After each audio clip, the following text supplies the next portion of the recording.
I dragi gledalci, dobrodošli u novi video, ja sam Šone, vi gledate Šone San YouTube kanal. Sport Touring motor srednje klase, odnosno srednje kategorije kineskog proizvođača CF, danas nam je na testu. Sada u novoj verziji Upgrade sa 650 na 700 nam je tu, tako da nam je danas na testu CF Moto 700 MT, naslednik CF Moto 650 MT.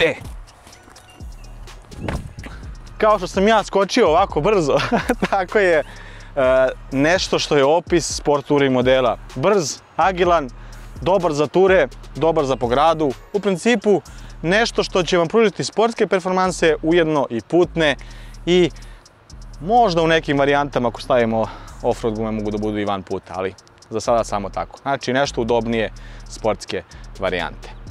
CF Moto 700 MT predstavljen je prošle godine, odnosno predstavljen je, izašao je proizvodnju prošle godine.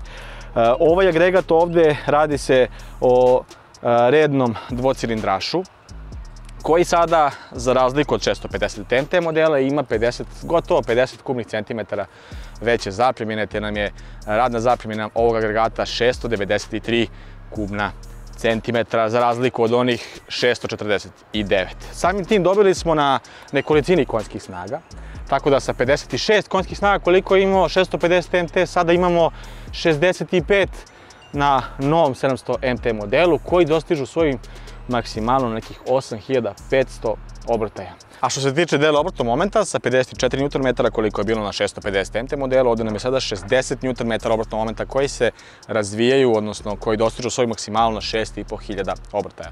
Po svojoj snazi, ovaj motor je identičan Kawasaki Versusu ili Versisu, kako ko zove, 650 mašini. Također konkurencija mu dođe Strom 650 i kategorija možda kineskih motora SRT, beše da je oznaka za Naked, za ovaj touring modele SRT 700 i TRK 702.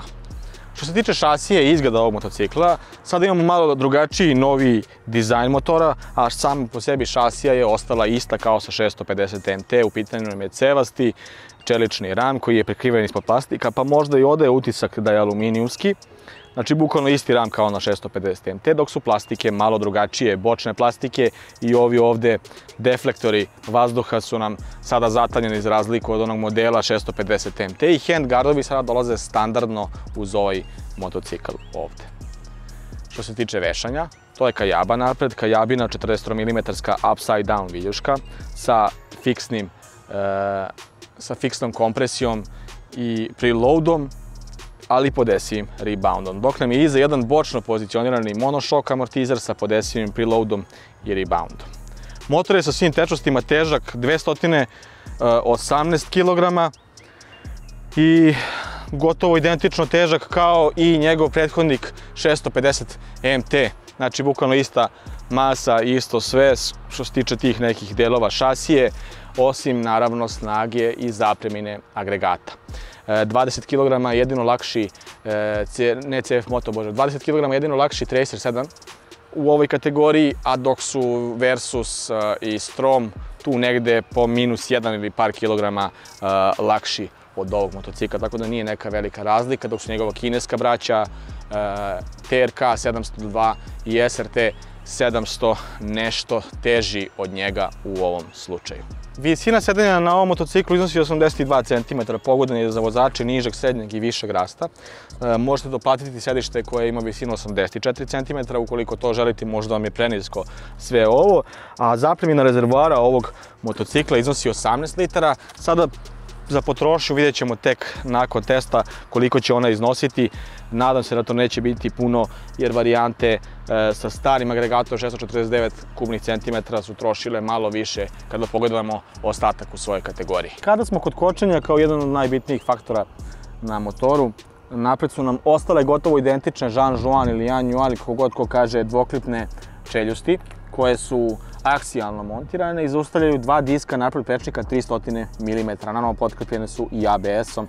A ono što je sada drugačije, to je da diskovi više nisu petalni, nego su klasični konvencionalni diskovi i izgledaju nešto boljeg kvaliteta i proizvodnje, tako da će sigurno bolje i kočiti. Iza nam je jednoklipna, također Jean Jouan kandža, koja zaustavlja 265 mm disk. Točkovi su 17 inča, naravno nešto što je bilo i na prethodnom modelu, s tim da su u dimenzijama 120-70 napred i 160-60 iza. Kada dolazimo do opreme kao jedan od najbitnijih delova, naravno što svi gledamo da što više opreme dobijemo za što manje novca, naravno. Imamo podesive polugice, kvačila i kočnice po distanci. Također tu nam je i ovaj 5,5 inčni Color TFT display sa 450 SR modela koji zaista odlično osvetljava i tokom dana i noći i neće smetati refleksija sunca na njemu, visoke rezolucije što se može i vidjeti. Tu su nam i USB portovi koji na ovom modelu trenutno nemaju. A što se tiče samih komandi, dugme za dugo kratko svetlo nam je napred i za blicanje, selekcija i ulasci u sam meni na ovom ekranu.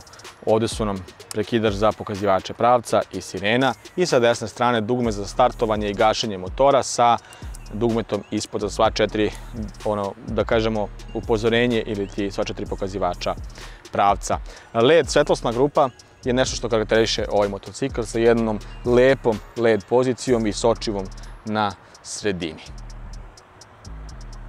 Cijena ovog motocikla u standardnom, da kažem, režimu cene iznosi 6.890 €, dok je sada u CF Moto akcija trenutno, te ovaj motocikl možete kupiti po cijeni od 6.290 €.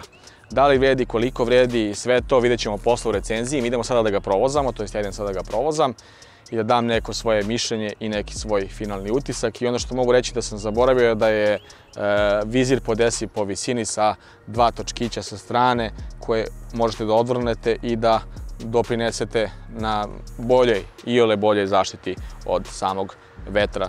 Tu nam je i priprema, odnosno nosač za kofere iza i zaštita samog agregata. Vreme je da se bacimo u vožnju konačno ovog motocikla. Kliknite na like, subscribe-te se moj kanal, ostavite komentar kako se vama činio 700 MT i čini. Šta vi mislite o njemu, da li ste ga provozili, ako jeste ostavite svoje utiske, a ja sad idem konačno da provozam ovaj motor. Ajmo sada u vožnju.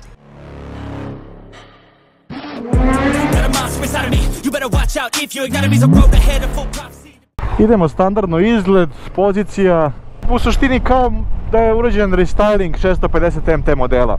Nisu bile neke velike izmene koje je pretrpeo ovaj motocikl osim agregata. Plastike su se malo promenile, bočne pogotovo, dobio je novi Color TFT display, da se ne ponavljam previše, znatno lepši motor sada po mom nekom mišljenju. Odličan Color TFT display koji je natkriven ovim delom ovdje, tako da sunce ne može gotovo pa nikako da vam bije u ekran i da vam to smanjuje vidljivost samog ekrana. Da probamo malo krivine sada sa ovim motorom odmah.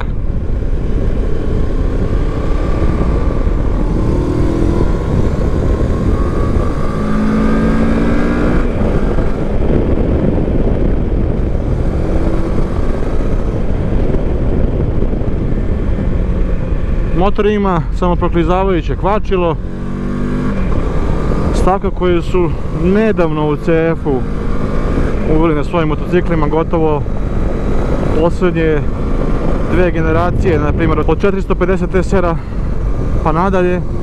Dobro, zajedno sa 800 MT u redu, ali pričamo baš o njihovim direktno agregatima.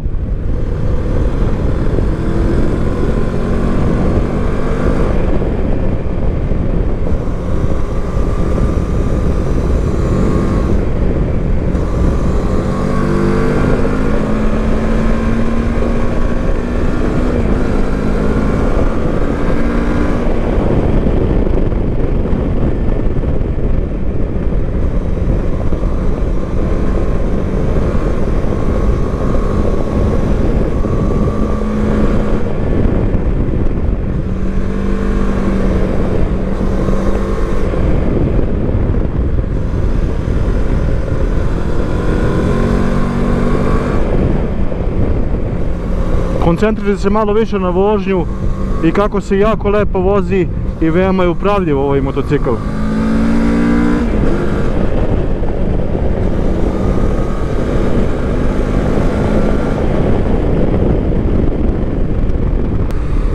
Veoma velika pohvala će ići za menjač. Wow, kako se lepo vozi.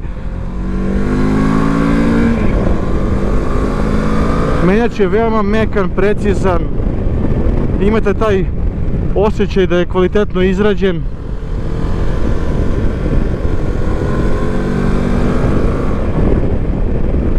A motor je nekako kompaktan. Zaista, ovo sedište jeste neko male površine, ali udaranjem zadnjice u zadnje sedište odaje vam utisak da ste nekako upakovani u ovaj motocikl.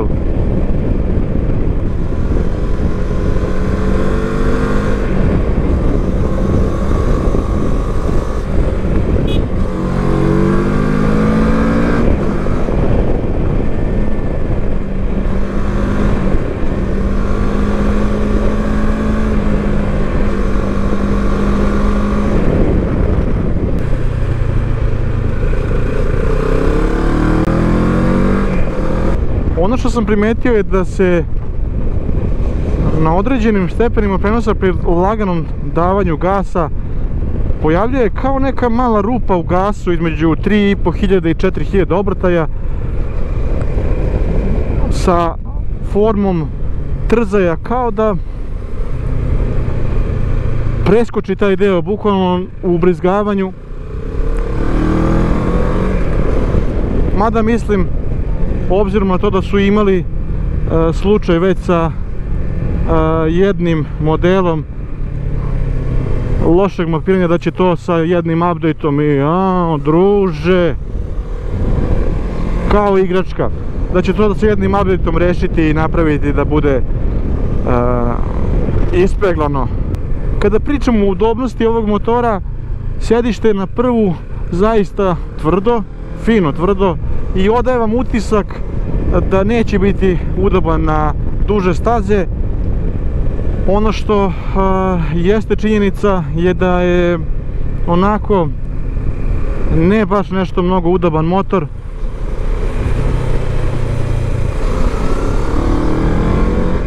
Ali ima mala začkoljica, to je da kada povučete zadnjicu skroz do kraja sedišta, to malo menja stvari na bolje. Tako da, kada ste bliži rezervoaru, fino se osjeća neudobnost, kada ste onako dalje na zadnjem delu sedišta, znatno je udobniji u tom nekom smislu. Prašta mu za udobnost kada uzmem u obzir da se izuzetno vozi motor, da je toliko lagan i nemate osjećaj da ima 219 kg. Šta ću vam reći koliko kilometara sam prešao? Sam već oko 500 km sa ovim motorom za ovih nekoliko dana. Iskreno sam prijatno iznenađen potrošnjom ovog motora. Pod broj 1, ponašanjem u nekim uslovima. Imao sam prilike da ga probam kako i u gradskim, tako i u uslovima autoputa sa suvozačem, opterećenosti i tako dalje. Tako da sam iskusio bukvalno sve sa ovim motociklom. Sad ćemo preći malo na autoput, da vidite kako se ponaša na autoputu ovaj motor, da vidim to neko mišljenje. Što se tiče ovog vetra, ovdje se osjeća sada kada vozim na ovakvim putevima udarac samo u vrhu dela glave i oko vrata, i to prevashodno zato što prolazi vetar samo kroz ovaj deo. Ovdje ova rupa je nekako bez veze napravljena. To da su zatvorili skroz, ne bi bilo udaraca vetra uopšte, bukvalno bi bio kao na GS-u s ovim deflektorima. To je sjajna stavkica.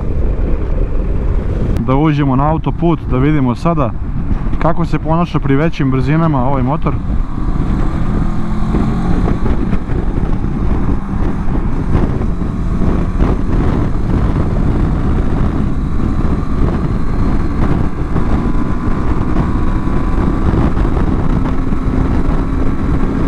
Do 30 na sat osjećam vibracije u predelu fuzastera, odnosno nogostupa,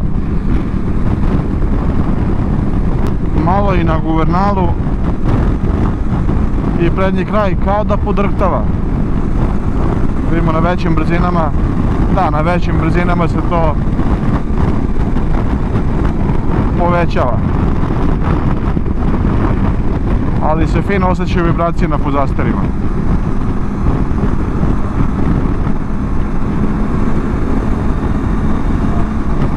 Mislim, motor ne gubi na nekoj upravljivosti i sve, samo što se kažem, vibracije tu prenose prednji točak.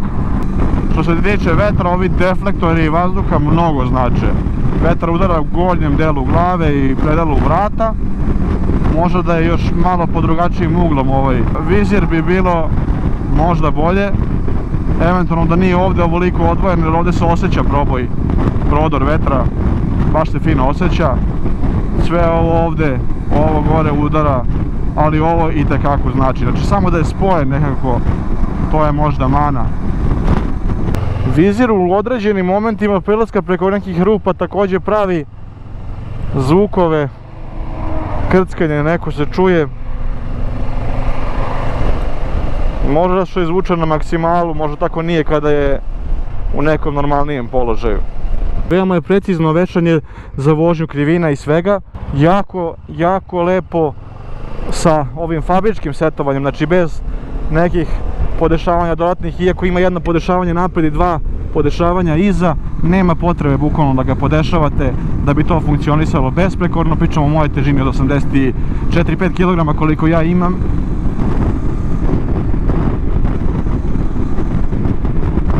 Bukvalno nisu potrebna dodatna podešavanja, što mi se sviđa. Sad, kada prelazimo preko rupa, jako se fino osjeća ta tvrdoća, jer je više sportski, nekako podešen i nastrojen. Jako lepo i kvalitetno izrađen motor, dosta me podsjeća na Tracera 7 GT koji je i jači i lakši motor i sve, a i skuplji znatno, koji je glavni konkurent ovom motoru i na kojeg dosta liči ovaj motocikl. Pozicija vozača je klasična sport touring pozicija, malo agresivnija pozicija nogu, gdje su zabačene pod malo oštrijim uglom ka nazad. Nisu nam sportski fuzasteri. Ono što je možda minus je što je poprilično visoko gore polugica menjača u standardu. Naravno to može se našteluje, ok, ja kažem u standardu, ali to bi valjalo naštelovati, prema sebi spustiti je malo, bar meni lično to nekako smeta. Posebno kad treba da promenim stepen prenosa na gore. Telo je uspravljeno i ovo sedište samo ovo stelo da budete uspravljeni. Ruke su negdje onako opuštene u laktovima, šire su za po šaku od svake strane ramena. Neka onako polu sportska varijanta, mislim upravo ona sport touring varijanta pozicija sedišta i sedenja. Komande sam pričao, tu se neću i ne bih se zadržavao ni na komandama, ni na liniji motora, ni na svemu. Kada imate suvozača iza sebe, ima dovoljno mesta, veoma bitna stvar. Niste nekako onako nabijeni jedno uz drugo previše, znači taman mesta za vozača i suvozača. Kada smo već kod farova i svetlosne grupe, odlična osvetljenost tokom noći je nešto što karakteriše ovaj motor, nećete imati taj problem ni u jednom trenutku.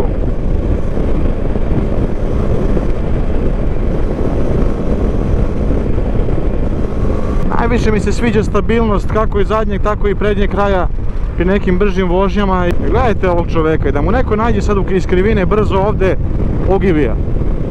Idiotizam. I osjećate se jako bezbedno kada vozite krivine s ovim motociklom. Brže pogotovo.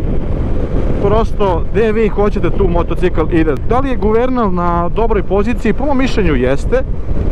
Da li bih volao da je više, niže? Ne, ovo mi je nekako idealno. Retrovizori su velike površine ogledala i odličnu preglednost vam daju iza. Što se tiče ubrzanja, ono počinje lepo da se osjeća od 4000 dok od 5000 počne zaista onako da puni, tako da je to neki srednji stepen obrtaja gdje je obrtni moment izuzetno viši, odnosno visok i najviše se osjeća. Da li ćete morati pri preticanju da spustite stepen prenosa niže, zavisi naravno u kom ste stepenu prenosa. Suvozačem bilo bi poželjno u nekim trenucima. Motor se vrti na 12.000 obrtaja, a ono što mi je jako čudno što na 8.000 počinje crveno. Sad ćemo probati 0 do 100 i ubrzanje ovog motocikla.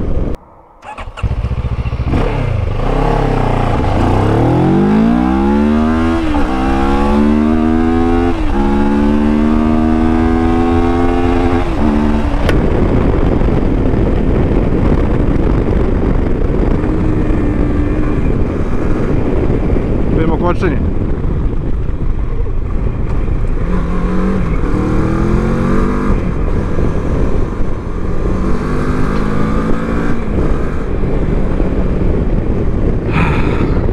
kao što sam i potvrdio, probat ću još jednom to neko ubrzanje. Da li mogu imati više snage? Iskreno jeste. Ako uzmemo u obzir da ovo ima gotovo 700 kubnih centimetara, na ova dva cilindra mogu je da izvuče sigurno još 10 konjskih snaga i više. Sa 65 konjskih snaga mislim da je komotno mogo izaći na 75 do 80 konjskih snaga, što bi itekako značilo ovom motociklu. Još je bio rasterećeniji, mislim i ovako je rasterećen kada pogledamo posebno onu verziju MT-450 na odnosu na ovu. Dovoljno je definitivno da biste izvukli potencijal da to mora da ide od 5000 obrtaja ka naviše. Što se tiče kočenja, Jean Jouan kočnice su pod vlasništvom Bremba, nekih zovu druga klasa Bremba. Ok, moglo je biti bolje. Konkurencija, na primjer QJ-a 700 i ok, ako uzmemo Tracera i tako dalje, znatno bolje koče. Tako da je kočenje moglo biti bolje na ovom motociklu. Opet se sve u obzir uzima i kada dobijete neke druge stvari kao privilegiju i sve, da morate negdje nešto i da, što bismo rekli, istrpite. Jer ipak ta bolja konkurencija mnogo više i košta.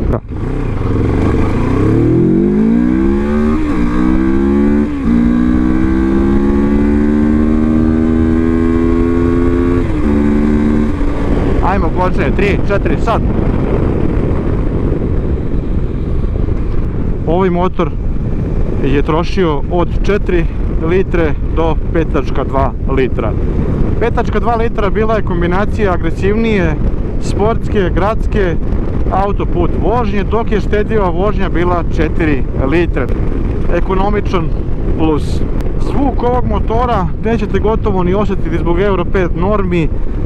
Toliko su sabili da prosto se ne čujete na putu. S jedne strane plus kada putujete, s druge strane minus kada ste u gradu, jer vas niko neće vidjeti, niko vas neće čuti. Samim tim je za bezbednost to jedan mali minus. Auspuh je također jedan deo, važan deo bezbednosti na putu za jednog vozača motocikla.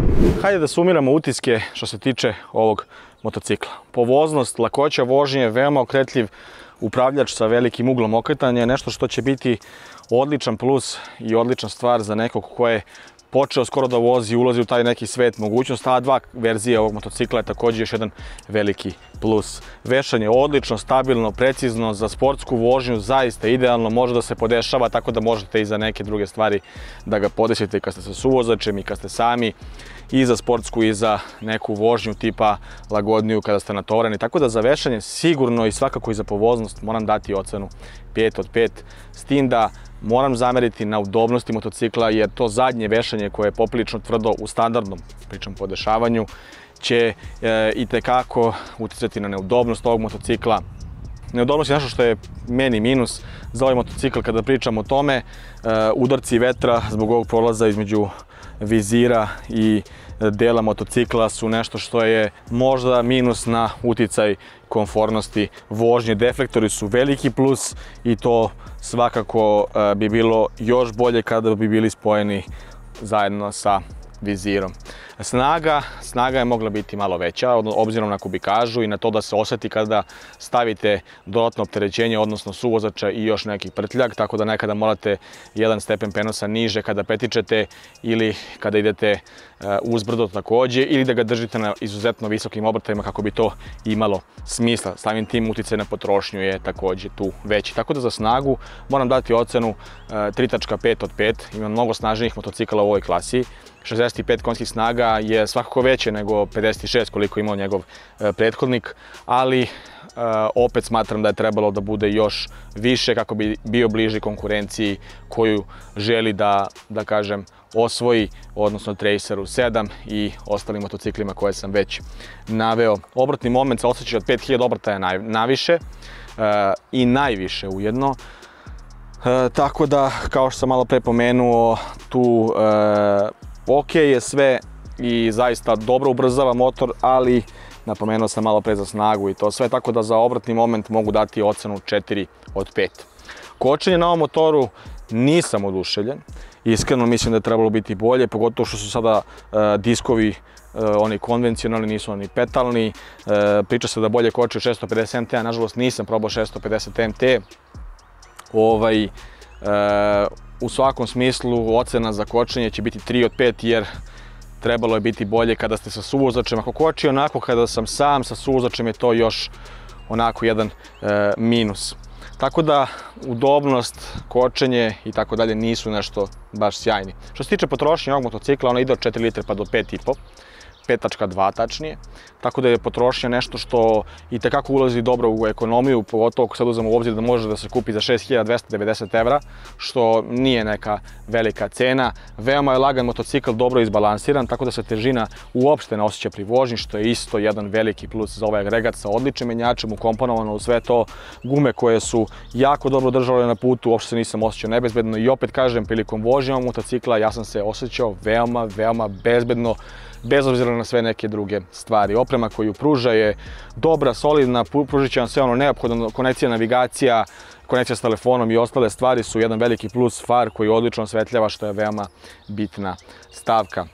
Mapiranje je nešto što se očigledno penalo sa CLX 700 serije, tako da imate malu rupu u gasu na 3 do 4000 obrtaja koja se osjeća pri nekoj linearnosti održavanja gasa, u formi nekog cimanja ili preskoka, bukvalno ostanete malo bez gasa pa on nastavi.